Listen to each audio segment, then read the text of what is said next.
Assalamualaikum warahmatullahi wabarakatuh. Perkenalkan, nama saya Edin Listiana. Saya dari Prodi Akuntansi Syariah, Fakultas Ekonomi dan Bisnis Islam, Universitas IAIN Palangkaraya. Saya di sini akan menjelaskan tentang sejarah singkat pemikiran ekonomi Islam. Baik, sejarah pemikiran ekonomi Islam mulai dikenal sejak era Nabi Muhammad SAW.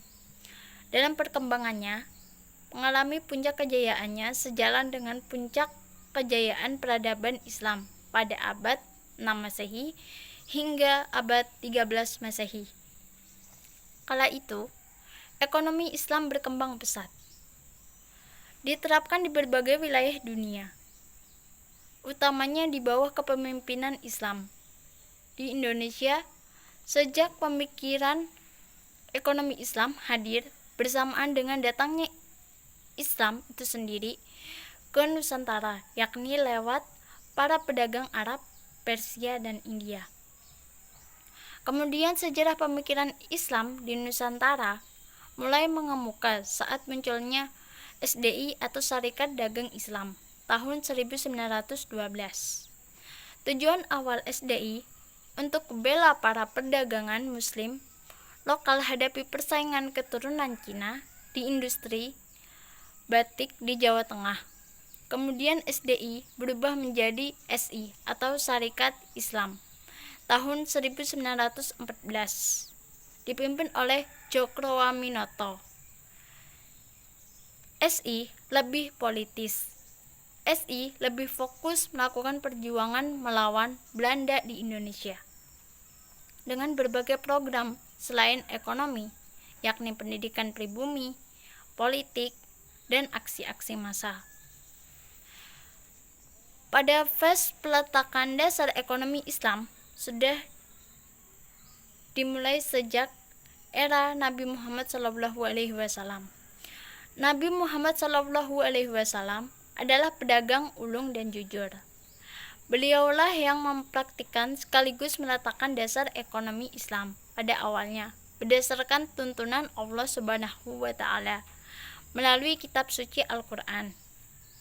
Kemudian dasar-dasar ekonomi Islam ini terus dikembangkan setelah generasi Nabi oleh para pawangnya, yakni ulama-ulama dan cendekiawan muslim.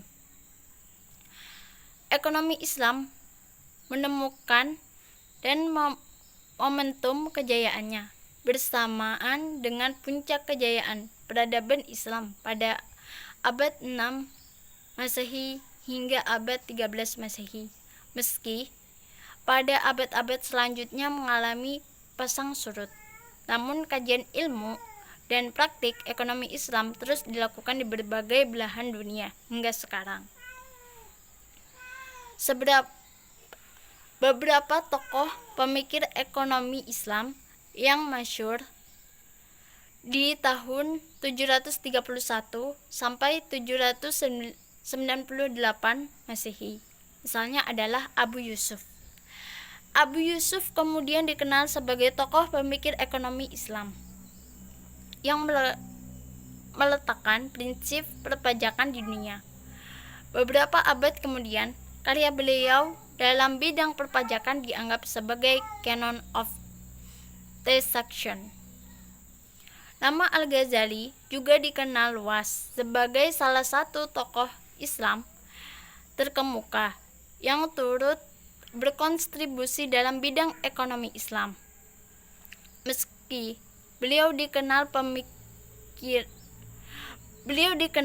sebagai tokoh filsuf muslim dan ahli tasawuf, sumbangnya terhadap pemikiran ekonomi Islam besar.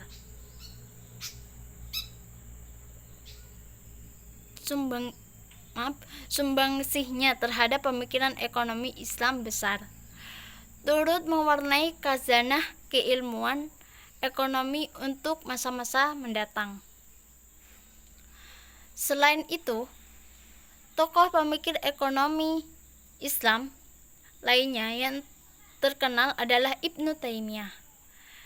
Hidup pada 1263 sampai 1328 Masehi. Beliau membuat karya penting dalam menjelaskan mengenai mekanisme pasar dan harga.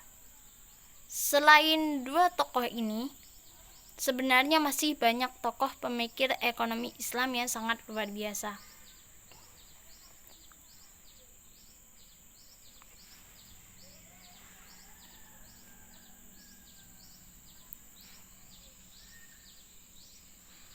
Para ulama dan kaum cendekiawan muslim yang mengembangkan pemikiran ekonomi Islam setelah generasi Nabi memberikan sumbangsih berupa karya-karya keilmuan di bidang ekonomi Islam dan ekonomi dunia. Meskipun intelektual barat umumnya tidak dengan tegas merujuk karya-karya mereka.